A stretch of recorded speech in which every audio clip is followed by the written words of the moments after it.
I never expected my own father to humiliate me in front of everyone. But there I was, standing in the center of a grand dining hall, surrounded by family members who were dressed in their finest attire. The air was thick with the scent of roasted meat, expensive wine, and something far more unpleasant: judgment. "You're nothing but a disappointment." My father's voice cut through the chatter like a blade. His cold, scrutinizing eyes bore into me, filled with disgust. "You're just a failure." The room fell silent. All eyes turned to me. I clenched my fists, my nails digging into my palm. I had come here expecting tension, but not this.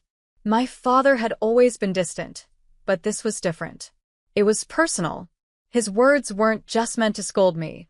They were designed to tear me apart. He took a step closer, swirling the wine in his glass before scoffing. "Manual labor? Is this really what you've resorted to? Do you have no shame?" A few of my aunts exchanged glances, clearly uncomfortable, but no one dared to step in. I swallowed hard, my throat dry. "There's nothing wrong with hard work, father." He let out a sharp laugh, shaking his head. "Hard work? You think scrubbing floors and lifting boxes is hard work? You were born into privilege, yet you choose to degrade yourself? You bring shame to our name." I could feel my breathing become shallow, my vision narrowing. I had spent years trying to prove myself, working tirelessly, but to him, none of it mattered. Before I could say anything, another voice interrupted. One that carried weight. One that silenced even my father. "Then you should all know the real truth." The voice belonged to my grandfather. He had remained seated at the far end of the long dining table, quiet throughout my father's tirade. But now, as he slowly stood up, all eyes shifted to him. Grandfather was a man of few words, but when he spoke, people listened. His silver hair, neatly combed back, gleamed under the chandelier's light. His presence commanded respect. My father's smirk faltered for the first time. "What truth?" he asked, voice unsure. Grandfather placed both hands on the table, his gaze sweeping over everyone before locking onto my father. His next word sent a shockwave through the room. "The only shame here is yours, not hers." Murmurs erupted. My father visibly stiffened. Grandfather exhaled slowly before continuing, his voice unwavering. "You all think you know where our wealth comes from? You believe this empire was built by sitting in offices, wearing expensive suits, looking down on those who work with their hands." His eyes gleamed, sharp with something unreadable. "Then you should hear the truth." And with that, he began unraveling a story that would change everything. Everyone leaned in. Even my father, who moments ago had been so sure of himself, now looked uneasy. Grandfather glanced at me before turning back to the crowd. This family was not built on luxury. It was built on sweat, blood, and hard work. He straightened. "And it started with me." I blinked. "What?" "You see," he continued, "when I was younger I had nothing. Not a single coin to my name. Unlike my son here," he shot my father a pointed look, "I did not inherit wealth. I built it." Gasps spread across the table. "What are you talking about?" my father said, his voice tight. Grandfather ignored him. "I started as a construction worker. I spent years breaking my back, laying bricks, mixing cement, working under the scorching sun just to survive. Every single penny I made went toward building this family. And I never once felt shame." My heart pounded. I had never heard this before. "Manual labor is not beneath us," he continued. "It made us." My father's face paled. "That's ridiculous. You always told me you built our wealth through investments." Grandfather chuckled dryly. "Investments?" His voice turned sharp. "The first land I bought, I couldn't even afford. I worked day and night, doing hard labor, to gather enough money. That was my first investment." The entire room was in stunned silence. "And now," he looked at my father, "you mock your own daughter for doing what I once did? You ridicule her for working with her hands, just as I did." He scoffed. "It is not she who brings shame to this family. It is you, for forgetting where we came from." My father's jaw clenched. "Enough," Grandfather said, voice firm. "I am not finished." He turned to me, and for the first time that night, I felt something unexpected: pride. "You remind me of myself," he said. "And that is why I have made a decision." My stomach flipped. A decision? Grandfather glanced at the rest of the family. "I have been thinking about this for a long time," he announced. "I built this empire. And soon, someone must take over." My father straightened. "Of course. That's always been the plan." No, Grandfather cut him off. His eyes met mine. "I choose her." The entire room exploded in whispers. My father shot up from his seat, his face red with rage. "You can't be serious."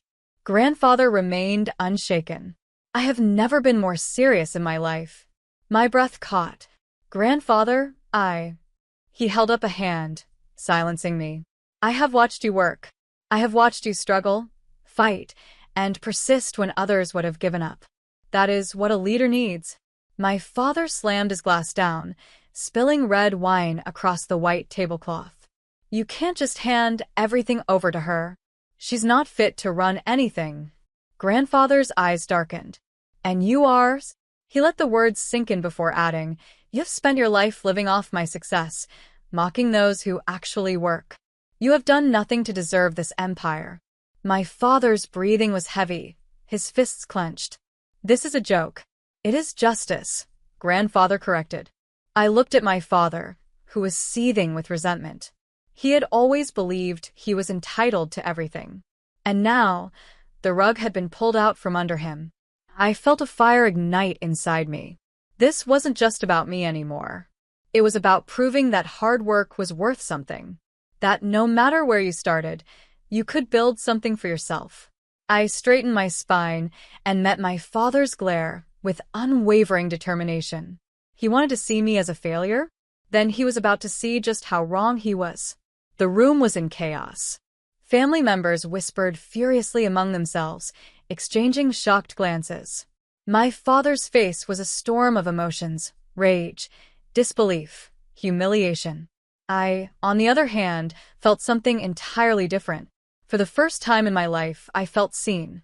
Grandfather had chosen me. I had spent years being looked down upon, ridiculed, treated as if I were worthless. And now, in front of everyone, the most powerful figure in our family had declared me his successor. "Father, you can't be serious." My father's voice was hoarse, his hands shaking as he gripped the edge of the table. "She has no experience, no business sense. She's been wasting her time with menial work." Grandfather exhaled sharply. "And what have you been doing?" His gaze was piercing. "Leeching off my hard work? Living in luxury while looking down on the very foundation that gave you that privilege." My father opened his mouth, then closed it. His face turned red. I could feel my heart pounding in my chest. I wasn't sure if it was from exhilaration or fear. This was happening too fast, and I hadn't even processed what it meant yet. "Grandfather," I said, my voice coming out steadier than I expected. "Are you sure about this?" His expression softened as he looked at me. I have never been more certain of anything in my life. But I hesitated. "I don't have the business background. I'm not like them." "That is exactly why you are the right choice," he said firmly. "This family needs someone who understands the value of hard work, not just numbers on a spreadsheet." I swallowed hard. I had always thought of myself as the outsider in this family, the one who didn't belong. But hearing those words from my grandfather made something inside me shift. My father, however, wasn't ready to give up. "This is insane," he snapped. "I've spent my whole life preparing to take over. She can't just waltz in and take what's mine."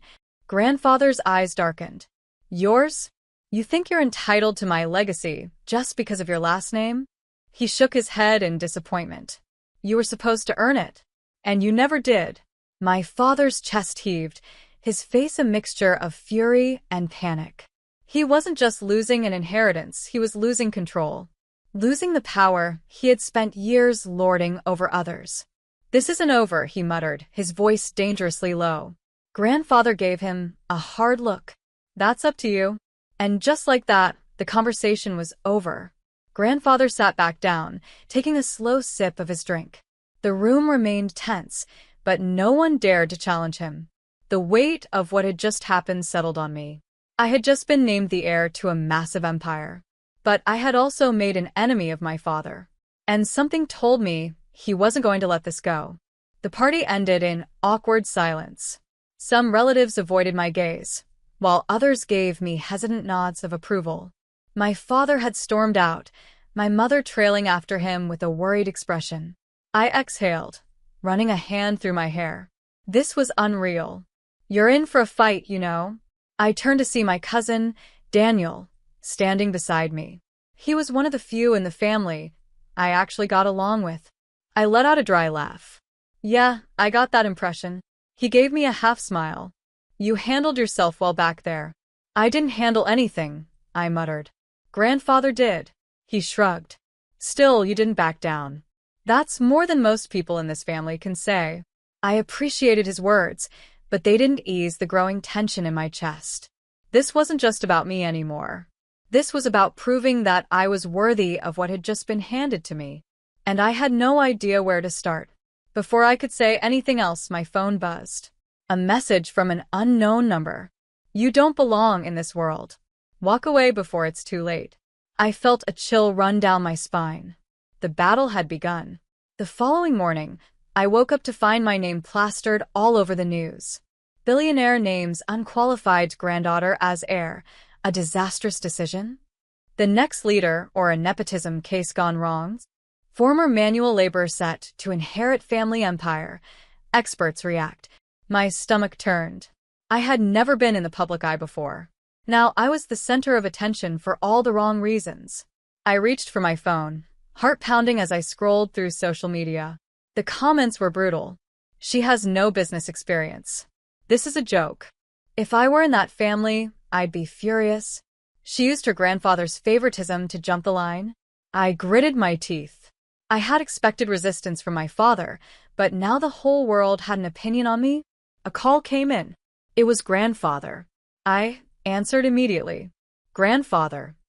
"I assume you've seen the news," he said, his voice calm. "Yes," I admitted. He sighed. "The media will always have something to say. What matters is how you respond." I closed my eyes. "And how do I respond?" "You prove them wrong." It was easier said than done. And as I would soon find out, my father had no intention of letting me succeed. Over the next week, I was thrown into the deep end. Meetings, financial reports, business jargon that made my head spin. I barely had time to breathe, but I pushed through. I worked late into the night, studying everything I could. I refused to be the failure they expected me to be. Then one morning I walked into a board meeting and realized something was wrong. Everyone was whispering. Their eyes flicked toward me, with barely concealed smirks. I frowned, sliding into my seat. "What's going on?" My father sat across from me, a triumphant gleam in his eyes. "You're about to find out." The CEO cleared his throat. "Miss, we have some concerns." I stiffened. "Concerns?" He slid a document across the table. "About your handling of the company's finances."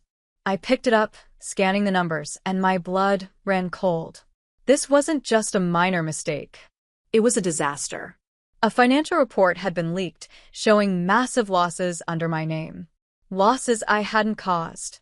Losses that had been fabricated. A setup. I looked up and my father was watching me, smiling. "Looks like you're not cut out for this after all," he said smoothly. My grip on the paper tightened. This was war. And I wasn't going down without a fight. The air in the boardroom was suffocating. I could feel the weight of every pair of eyes watching me, waiting for me to crumble. My father sat across from me, leaning back in his chair with a smirk that made my blood boil. "Well," he drawled, tilting his head mockingly. "Do you have anything to say for yourself?" I clenched my jaw, my fingers tightening around the document. I scanned the numbers again, searching for something, anything, that would explain how this had happened. These losses weren't real. I knew they weren't. But to everyone else in this room, they were undeniable proof of my incompetence. "These numbers are wrong," I said finally, my voice firm despite the storm inside me. "I never authorized these transactions." The CEO gave me a pitying look. The documents say otherwise, Mississippi. I exhaled sharply. Then someone tampered with them. My gaze snapped to my father. And I think we all know who that someone is. Gasps rippled through the boardroom, but my father just chuckled. Oh, sweetheart, he sighed. Blaming others for your mistakes? That's not very professional. The sheer arrogance in his tone made my stomach turn. I could see what he was doing. He wasn't just trying to discredit me, he was trying to humiliate me, to break me in front of these people. But I refused to let him win. Give me 48 hours, I said, standing up. I'll prove these numbers are fake. The CEO hesitated. The rest of the board exchanged skeptical glances. Then finally the CFO nodded. Fine, he said. But if you can't prove it, you will be removed from your position. I took a deep breath. Understood. I turned to leave, but not before locking eyes with my father. The smirk was still there, but there was something else in his gaze too. Amusement. He thought he had already won. But he had underestimated me. Big mistake. I barely slept that night. I pored over every financial document, every transaction log, trying to find the flaw in my father's setup. But whoever had forged these numbers had done a damn good job of covering their tracks. I needed help.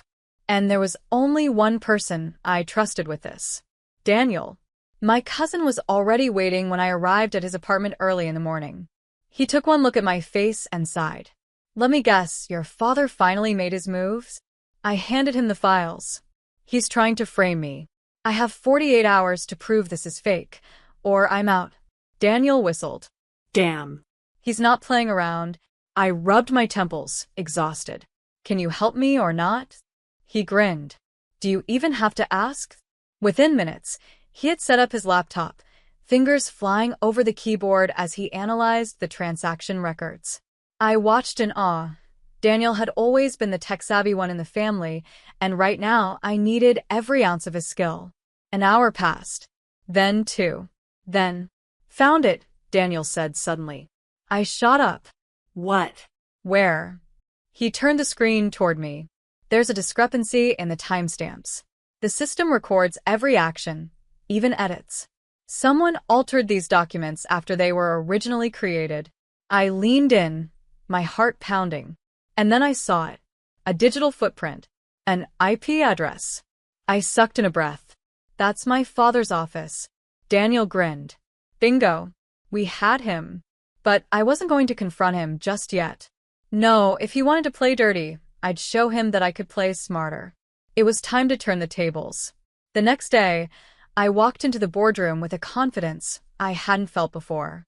My father was already there, relaxed in his chair, ready to watch me fail. Well, the CEO asked, do you have any evidence to support your claim? I placed the printed documents on the table.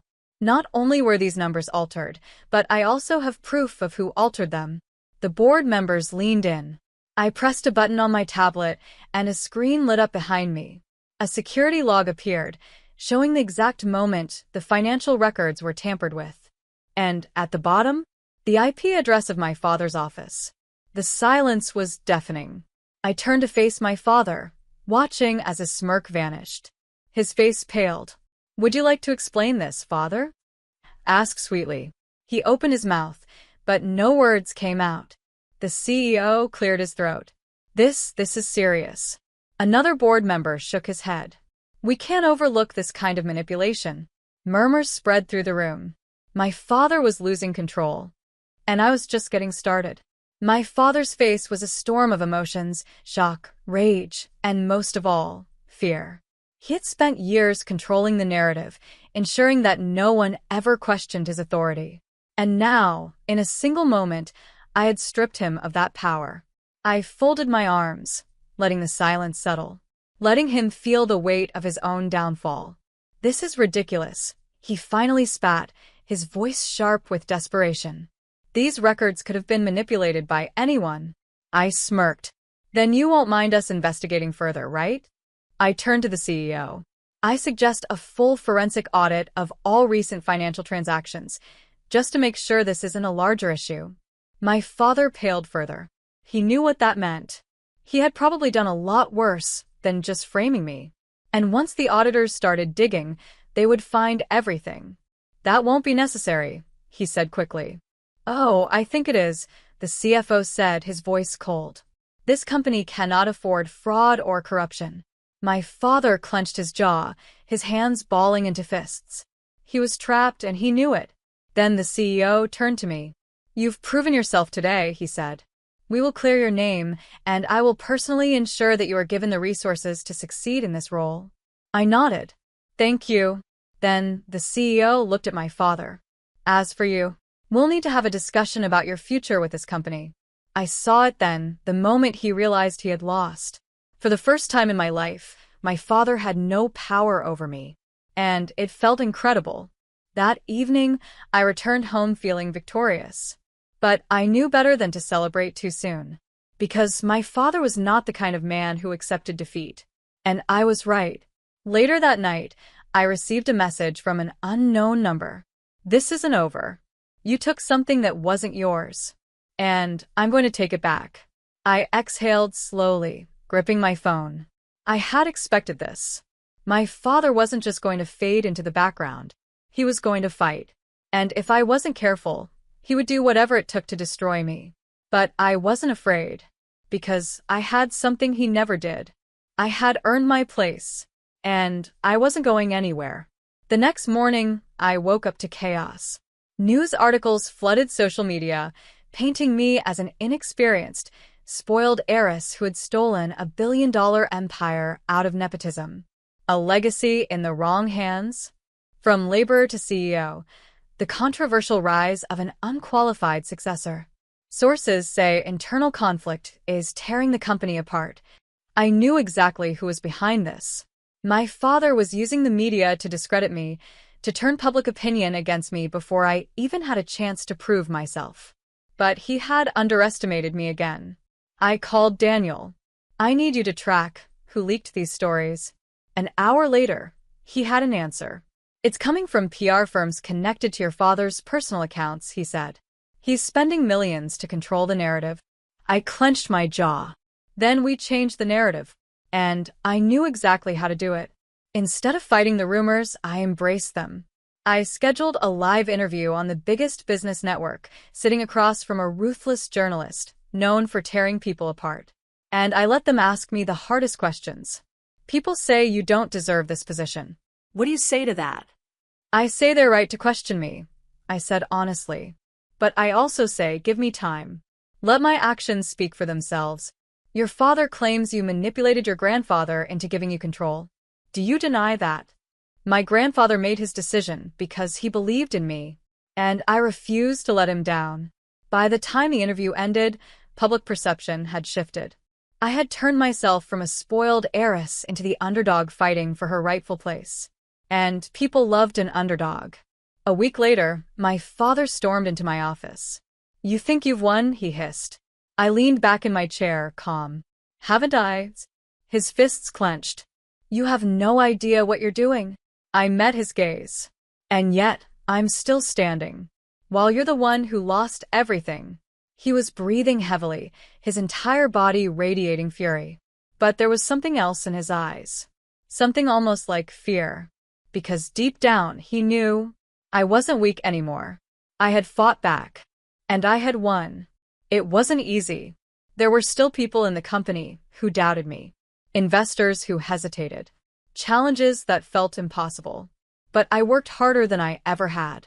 And after months of proving myself, after overcoming every roadblock, I finally stood in front of the company's employees and delivered the speech of my life. My grandfather built this company from the ground up, I said. And I intend to honor his legacy. Not by sitting in an office, but by making sure everyone in this company is valued, no matter their background. Applause erupted. And for the first time, I felt like I belonged. I never saw my father again after that. He disappeared, drowning in the consequences of his own actions. Sometimes I wondered if he ever regretted what he did. But in the end, it didn't matter. I had built something better than he ever could. Because I had built it on respect. On real hard work. And that was a legacy worth leaving behind. Years later, as I walked through the company I now ran, I passed by a janitor scrubbing the floors. I stopped. And I bent down, grabbing another mop. The janitor looked at me in shock. "Miss, you don't have to do that." I smiled. No work is beneath me, because this was the lesson my grandfather had taught me, and I would never forget it. Looking back, I realized something. My father had always been afraid that if people like me proved that hard work mattered more than privilege, his entire way of life would fall apart. And in the end, that was exactly what happened. But I had built something stronger, something real, and I would never let it be taken away. As I stood in my office, looking out at the skyline, I knew I had done something no one expected. I had turned my greatest humiliation into my greatest victory. And in doing so, I had become more than just a name. I had become unstoppable. And this was only the beginning.